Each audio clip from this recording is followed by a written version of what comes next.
नमस्कार।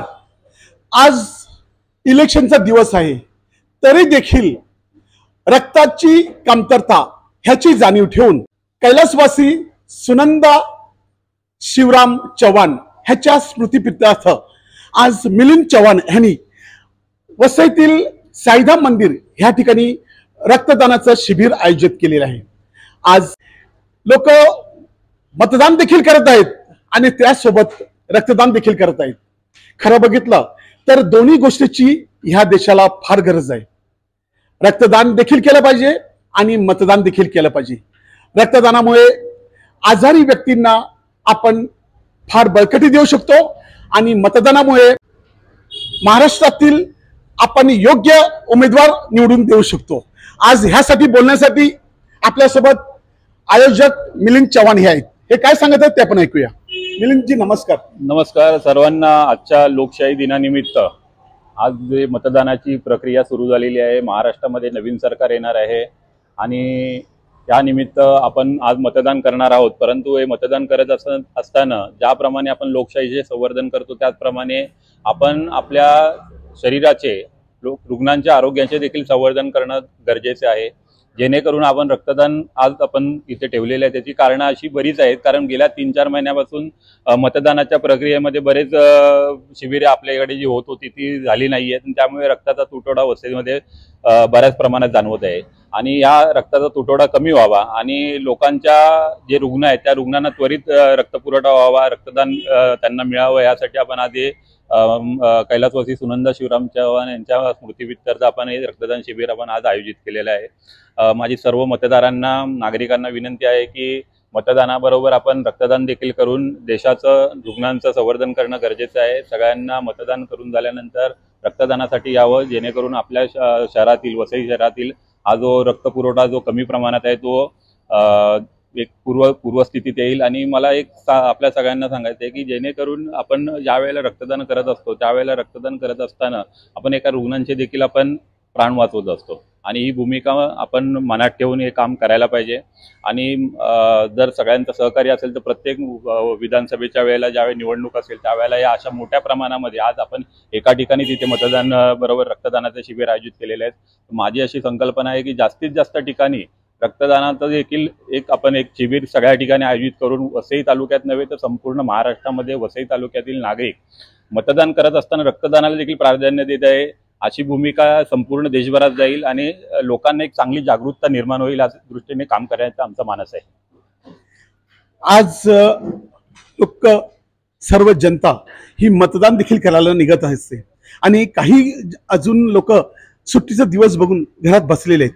तुम्ही त्यांना काय आवाहन करा? मला फक्त मी नेहमी प्रत्येक वेळेला मतदारांना नेहमी माझ्या स्लोगनमध्ये सांगत असतो की तुम्ही ज्याप्रमाणे तुमच्या मुलांना चांगल्या शाळा मिळावी म्हणून त्यावेळेस 10 शाळा फिरता, तुम्ही कुठचे शिक्षक चांगले आहेत, कोणती शाळा चांगली आहे, कुठचं प्रिमायसेस चांगले आहे, ग्राउंड आहे का, तिथे अद्ययावत कॉम्प्युटर लायब्ररी आहे का, या सगळ्या गोष्टी तुम्ही चाचपणी करता।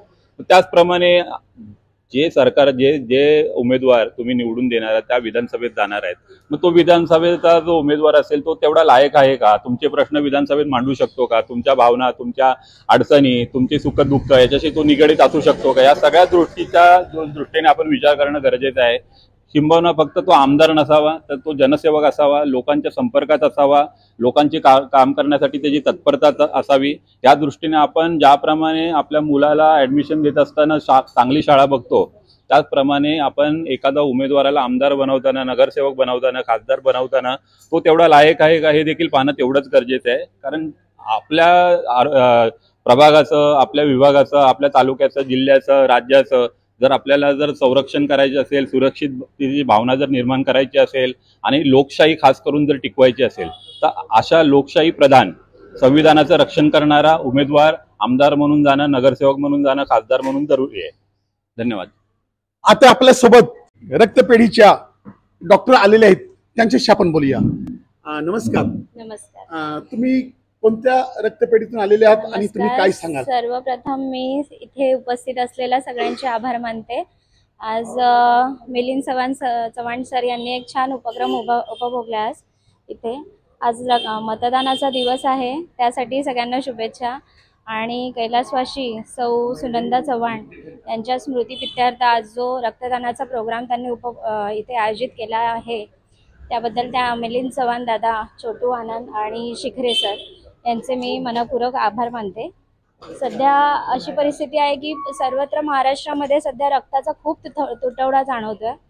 कारण की सध्या ब्लड डोनेशन कॅम्प खूप कमी आयोजित केलेले जातात. मतदानाचा विषय आला, सुट्ट्या आल्या दिवाळीच्या, या कारणामुळे रक्तदान खूप कमी होत आहे, कॅम्प खूप कमी आयोजित केले जात आहेत आणि सर्वत्र महाराष्ट्रामध्ये रक्ताचा तुटवडा आता खूप निर्माण झालेला आहे आणि खूप शॉर्टेज आहे, रिक्वायरमेंट खूप आहे पेशंटची आणि ब्लड डोनेशन कमी होत्या कारणाने सध्या रक्ताचं खूप म्हणजे अक्षरशः पेशंटची खूप ओढाताण होते याच्यामध्ये. कारण की ब्लड अवेलेबलच नाही आहे, स्टॉक अवेलेबल नसल्यामुळे असं आहे. पण आज जो प्रोग्राम मिलिंद सर आणि शिखरे सर आणि छोटू आनंद सर यांनी जो इथे आज जो प्रोग्राम स्मृतिप्रित्यर्थ का होईना पण एक छान एक आयोजन केलेलं आहे आणि सकाळपासून खूप छान प्रतिसाद पण चालू आहे. आतापर्यंत भयंकर डोनर्स ऑलरेडी वेटिंगमध्ये आहेत. सो थँक्स अ लॉट त्यांना सुद्धा. आणि मी अजून आवाहन करेन की सगळ्यांनी प्लीज या रक्तदान करा, कारण सध्या खूप गरज आहे. धन्यवाद. तुम्ही वोटिंग केलं की नाही? आता माझा ब्लड डोनेशन कॅम्प संपला की मी नक्की वोटिंगला जाणार आहे. सध्या रक्तदान महत्त्वाचं आहे. सो सकाळपासून जो प्रतिसाद लाभलाय तर हे आधी कार्य पूर्ण केल्यानंतर आम्ही मतदानाला जाणार आहोत सगळे स्टाफ. तर आता आपण ऐकलं, मिलिंद चव्हाण असू द्या किंवा डॉक्टर असू द्या, सर्वांचं म्हणणं आहे की आपण रक्तदान करा आणि त्यासोबत मतदान देखील करा. वसई लाईव्ह न्यूज साठी दिलीप डाबरेसह म्हणजे डिसूजा. नमस्कार.